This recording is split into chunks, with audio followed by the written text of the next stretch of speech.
Okay, I've got a torch, I have an A1, an A2, an A2L, and an A3. You wanna go see what they actually look like under fire? Oh yeah.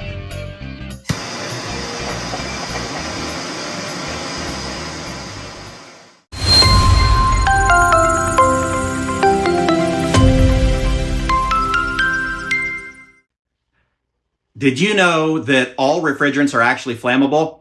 Maybe not as flammable as you would think.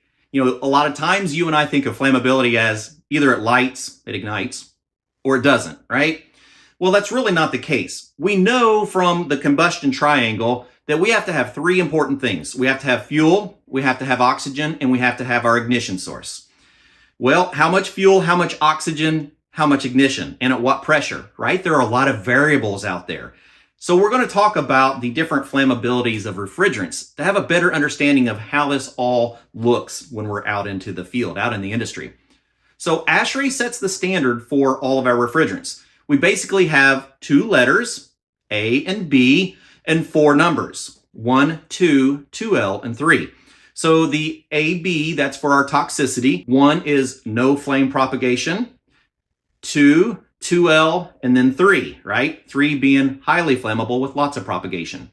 There's actually a lot of different scenarios in between, but we're basically going to look at 4 primary classifications, all built from ASHRAE. So all the refrigerants that we currently know, as well as all the refrigerants that could be coming in the future, will all be based on that application. Well, what does it look like though, right? To you and me.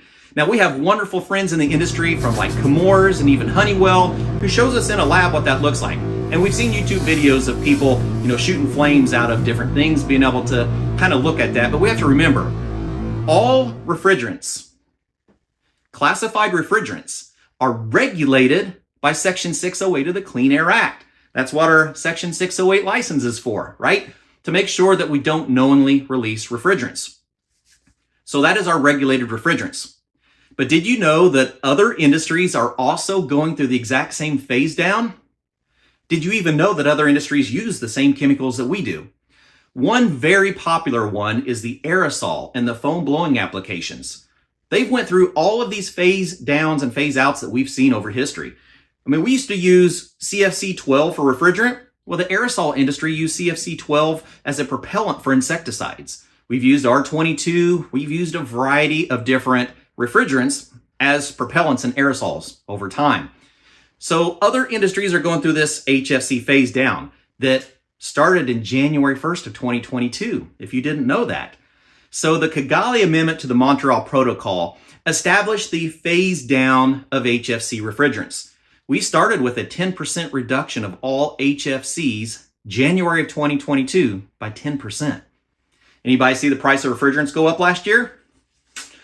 Yeah, absolutely. And I would say a pretty decent amount of that is because of our HFC phase down.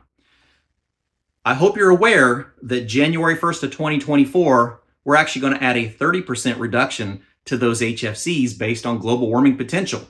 So a lot of our refrigerants are on this slide and they will be going away in the very near future. Some of the refrigerants that you know very well and very comfortably right now. So we have to get comfortable with all of this transition. We will have reduced those HFC refrigerants by 85%, which means they will almost be gone. So we have a variety of new refrigerants, and a typical balance to look at is the higher the global warming potential, the less the flammability. So as our global warming potential is coming down, our flammability is going up. But remember, what does that look like? And what does that look like to us in the field? Well, we are restricted from knowingly releasing regulated refrigerants, but what about those other industries? Huh? All right, that's a little bit of a loophole for us to do some testing and to understand what these HFC refrigerants look like. Actually, a variety of different refrigerants, not just HFCs, but HFOs and our HC refrigerants. So we've got a few of them to work with here, right? So we're going to do some experimenting to get an understanding of what these look like in the field.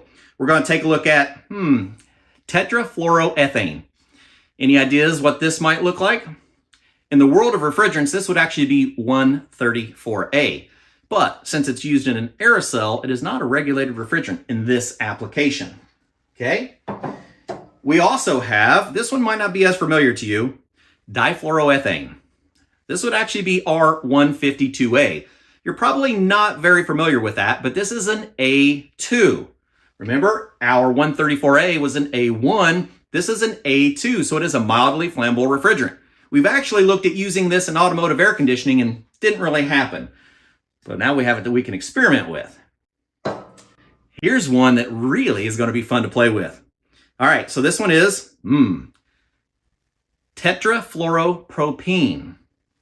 Any ideas?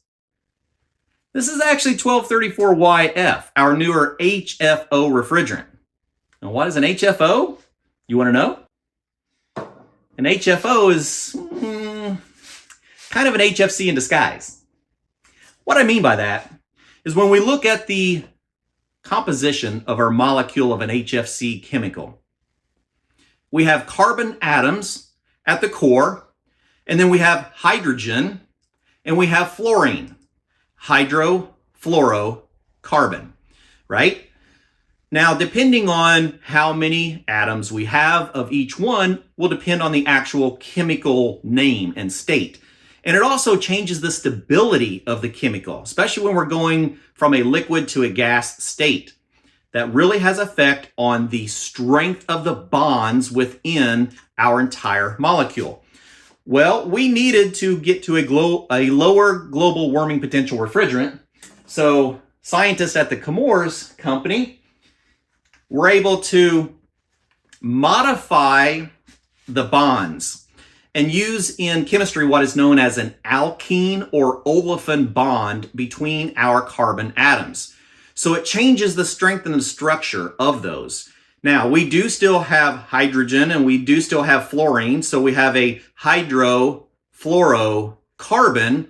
It is just bonded with an olefin bond, which means it doesn't have the same stability as it changes states from liquid to gas in the atmosphere, right? Keeping it confined within a refrigeration system, it's just going back and forth like all other chemicals. If it happens to get into the atmosphere, our bond is not going to be as strong. The covalent bond is not going to hold together as well. It's going to break apart and it is going to dissolve in the atmosphere, which is why we have such a lower global warming potential. This gas doesn't stay in the atmosphere the way our previous HFCs did. So that is the design of your HFO. It still is using hydrogen, fluorine, and carbon. It's just done in a very different way. Has a very low global warming potential, and we're going to see a lot more of that.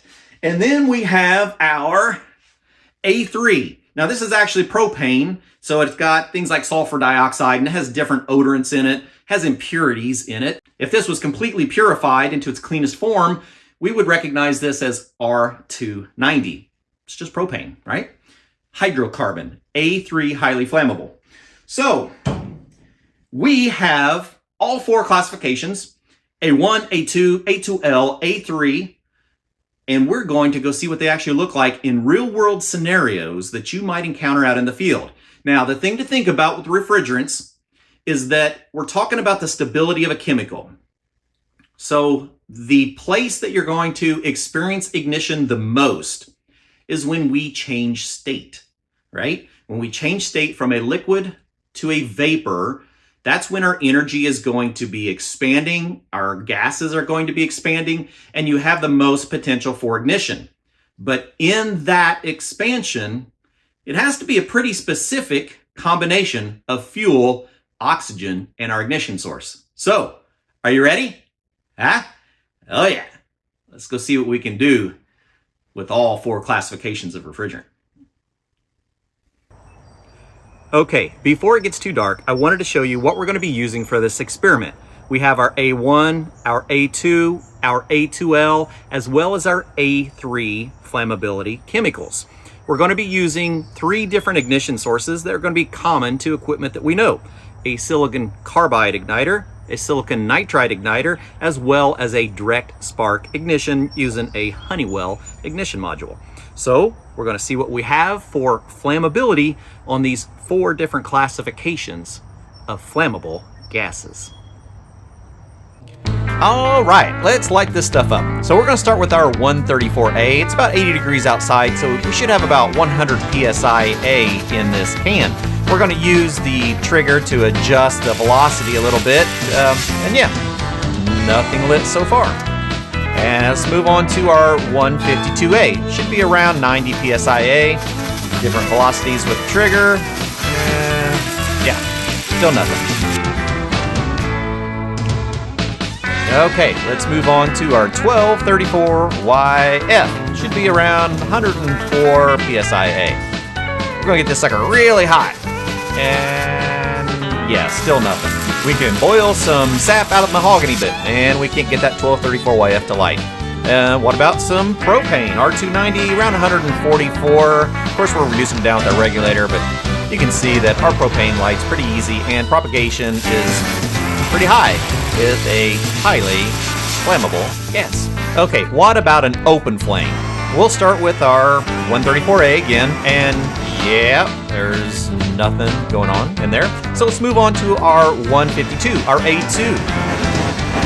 Yeah, we actually get just a little bit of flutter in that flame. Not a lot, but we can see a little bit. How about our A2L?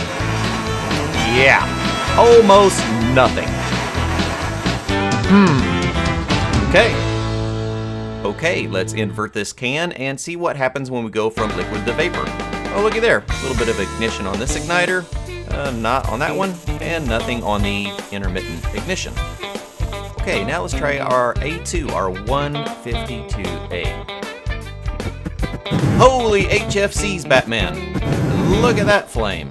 And that is with an A2 as it's converting from liquid to vapor, and not so much on ignition.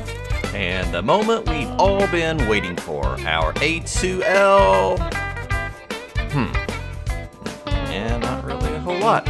More like an A1. There's a little bit of flutter, but absolutely nothing on our electronic ignition. Oh, if I get it just right. And super, super hot ignition. Okay, let's see what happens with a direct flame. So our 134A, yeah, I mean, there's a little bit in there. Not a lot, but a little bit. And as we increase our velocity, our propagation actually goes down. Well, what about our 152?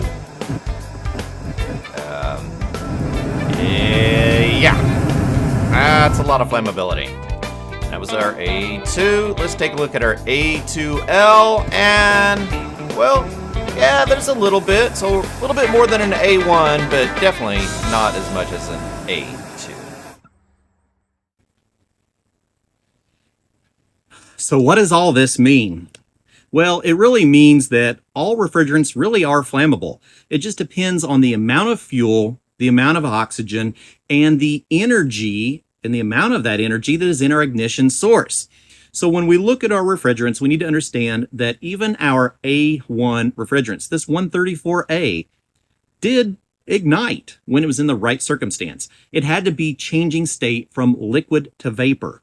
All of our refrigerants here are showing examples of propagation when they're changing state from liquid to vapor in an open flame ignition source. Now, we didn't see those similar effects when we're talking about vapor, and we didn't see as much of it when we're talking about liquid in lower ignition sources, like our hot surface igniter and with our direct spark ignition. Very different ignition scenarios. So just be aware that all of our refrigerants have some type of flammability to them. Our A2L actually is much closer to an A1 than it is like the A2, and definitely nowhere near the A3. It doesn't have a lot of flame to it. And if you notice, when we start applying more pressure, more velocity to the refrigerant itself, our flame propagation actually diminished. So the window's very, very small. So a lot closer. I would actually rather seen this A2L down here close to our A1 and our A2 up here really close to our A3. But that's just the scenario that I see. So thanks for joining us. If you want to use any of this footage, please do. No need to duplicate it. You know, we took a lot of extra safety precautions to make sure that we had a proper atmosphere to do this testing. We're on concrete. We have all highly flame resistant clothing, fire extinguisher, and it's just a great opportunity for us to experiment with the true flammability of these refrigerants in real world scenarios. Have a good day.